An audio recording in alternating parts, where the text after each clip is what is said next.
Yo, what's going on guys? This is Zen Cheerio, and today we're going to be looking at 5 tips on how to get an edge on your opponent in a creative 1v1. Now, I would like to say before we do get into tip number 1 that these tips are focused at more of a beginner skill set, so if you are not a beginner, this is not the right video for you. Luckily, if you are more advanced, I will be coming out with an advanced tips and tricks video here very shortly. So if you are not subscribed, make sure to subscribe right now and turn notifications on so you do not miss that.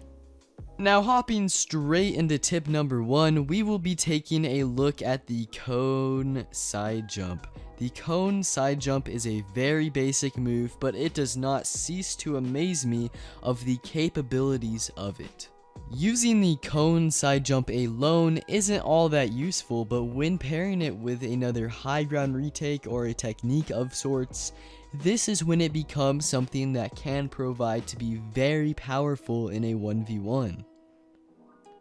The reason that this is such a good basic move to use is because it goes straight into 90s if you so choose so, and 90s can pretty much lead to any other high ground retake in the game.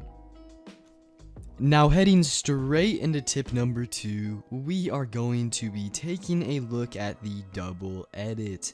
The double edit is a very basic maneuver in which you edit a flat and a cone in either the right or left direction. This easy move can end up being something as complex as a face-away retake if you choose so, and that is exactly why it is on this list. You can take it as basic or advanced as you would like as you continue to grow your skill in creative 1v1s. Moving on to tip number 3, we have cones. The cone building piece, in my mind, is one of the most important building pieces in the game. Why, you might be asking? Well, here is why. It can be edited in very different fashions and styles to give you multiple different ways of building or outplaying or editing on an enemy.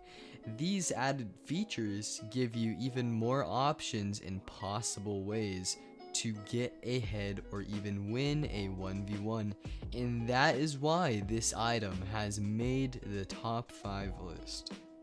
For the last 2 tips on this list, we will be combining them into one.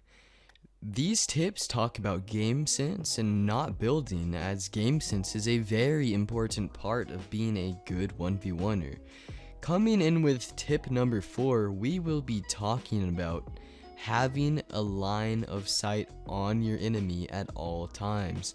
When I say this, it does not mean that you always have to be looking at your enemy physically, but to always have a pretty good idea of where they are in the 1v1. When I say that, I mean either knowing where they are by sound, or knowing where they are by prediction, or just even seeing them.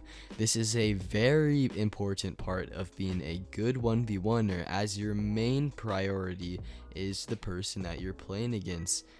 This segues perfectly into tip number 5.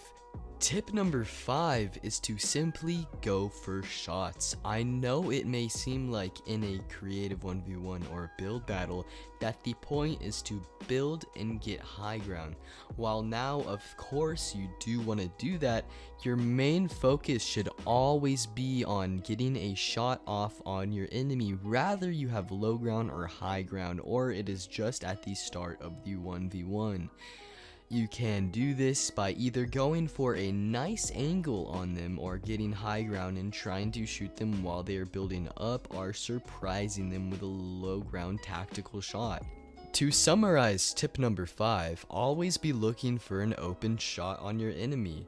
As you progress and get better, you will be able to take more insane, clean, dirty, nasty shots on your opponent, so this is always a good thing to look out for.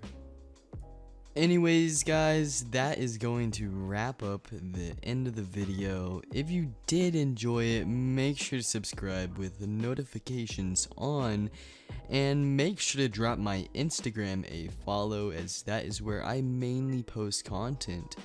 A link to that will be in the descriptions. Anyways, I hope you guys learned at least a few things from this video. Catch you later.